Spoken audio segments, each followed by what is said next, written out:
love this for us. Oh, I love this for us, dude!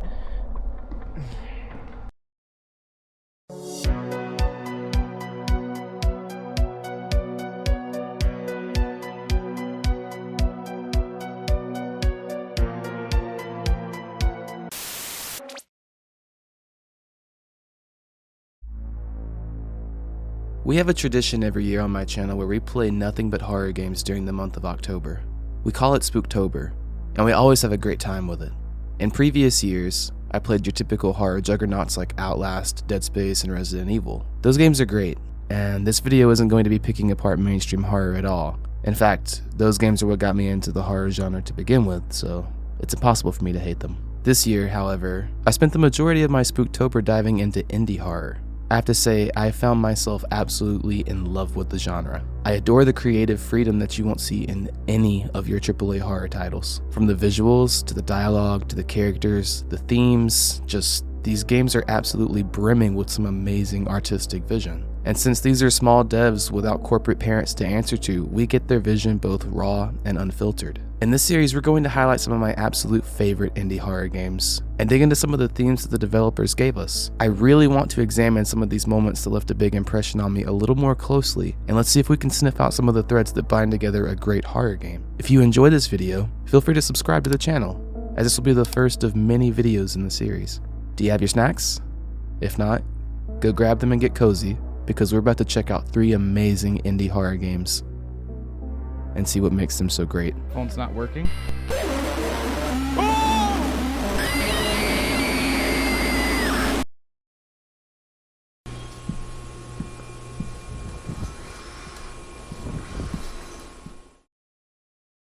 Wrong Floor starts with a very simple premise.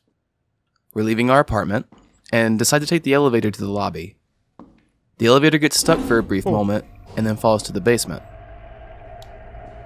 What we're greeted by when we step out is chilling. We immediately know we're not alone. Need to turn on the elevator generator. Need to unshit my pants. Our only option forward is the path to our left, and man, It's so dark. it's really dark. He's fine. That's just Sleepy Joe. He's just sleeping. Well, a body confirms what we already knew to be true. We're in danger. Oh, I love that. I love that for us. Ah! Upon picking this extremely dim flashlight up, we're faced with a terrifying truth. We now have to go back and face that previous darkness and see who or what was breathing down our neck. I love this for us. Oh, I love this for us, dude!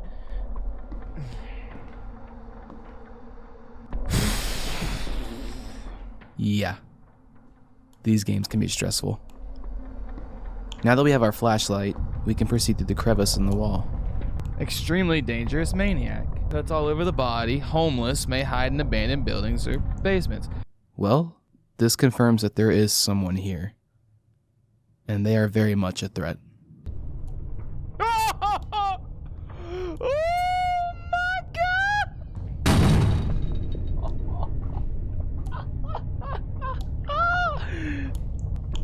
By the way, 2.5 meters, that's 8.2 feet. Why is he walking like Conor McGregor?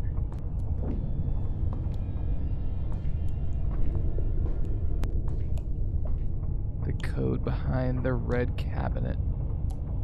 Oh my God, I'm gonna... Does a horror game ever just break you? I'm just... Dude, I can't right now. I can't. We grab the code from behind the red cabinet, and on the way back... Oh, no. Oh, no.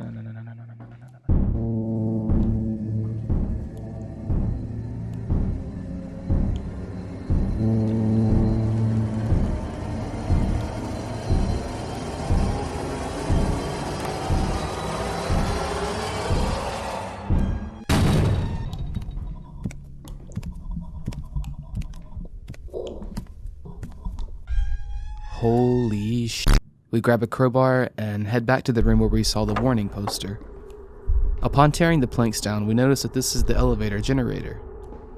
We flip the power on and brace ourselves for one last standoff with the maniac. Oh, dude, just get me already. Just get me! Just get me, dude! Oh! Oh! Oh! Oh! Oh, he's so tall! In these last few moments, there's only one question that remains. Will the elevator reach us in time?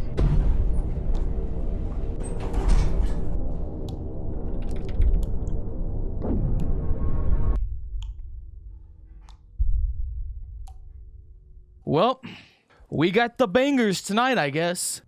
Man, this game managed to keep me uncomfortable from the moment that I stepped off the elevator. I was never allowed to see more than what was right in front of me, and in the moments where they actually made me confront the maniac, I literally had to laugh to keep from crying. Speaking of the maniac, let's talk about him. Over 8 feet tall? Really? This guy had to be juiced out of his mind, and just all the cuts on his body made you think that he really would rip you to shreds if he caught you. He was ever present, and the game perfectly balanced how much of him that you actually saw. Every single time that he was on the screen, you experienced dread. And I think that's really important when talking about horror games with an actual entity chasing you. You can't be overexposed to the bad guy, or else you risk becoming numb to that scary nature of him. It becomes more of a game and less of a horror experience. Another great thing about this game was the sound design. In some other genres, you can get away with bad sound design, but in horror, you absolutely need to hear the guy next to you, even though you can't see him. You need to hear his footsteps growing closer during the chase scene. Without the perfect execution of the sound design, I think these scenarios would have underperformed. The setting for Wrong Floor was perfect. An abandoned basement for an apartment building would actually be a perfect hideout for a deranged homeless man. The plausibility of this actually happening uplifts the story a couple notches for me. Overall, Wrong Floor is a simple but brilliant horror game.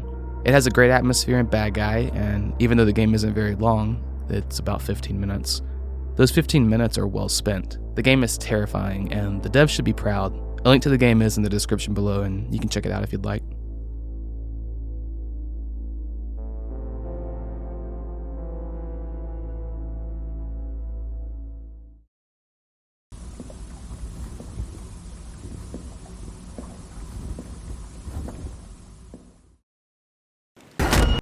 My God, dude. Why was that so loud? I already dislike this game for doing that to me. I don't even know what this is. If I had to put my finger on it, this is a shit game. And just like that, I already had my opinion made about this game. See, up to this point, I had played a lot of good horror games, but I had also played a lot of really, really bad horror games. And when I say bad, I don't mean like creatively bad. Well, some were creatively bad, and some were also really, really good bad, but some were just bad. Here, just let me show you. Do not play this game. You do what I want. Oh, shit. Guess we continue on into the darkness. That's the game? That's the fucking game. Man. This is called Death Trips.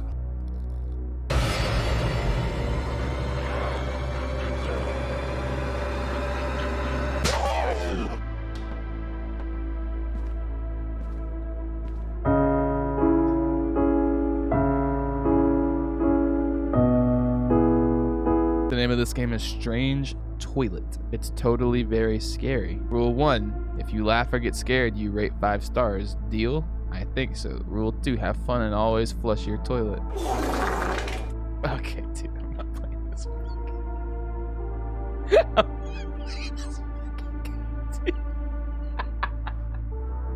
So yeah, up to this point, I had been a little desensitized from the bad games that I had played, and I cast my doubts on this game way too early. Those doubts that, thankfully, I would find I was completely wrong about.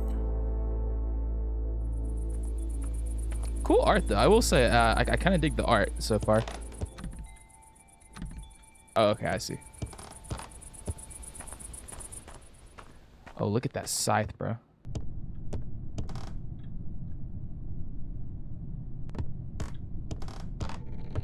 Yo, dude! Was there any context to this? Why are we here?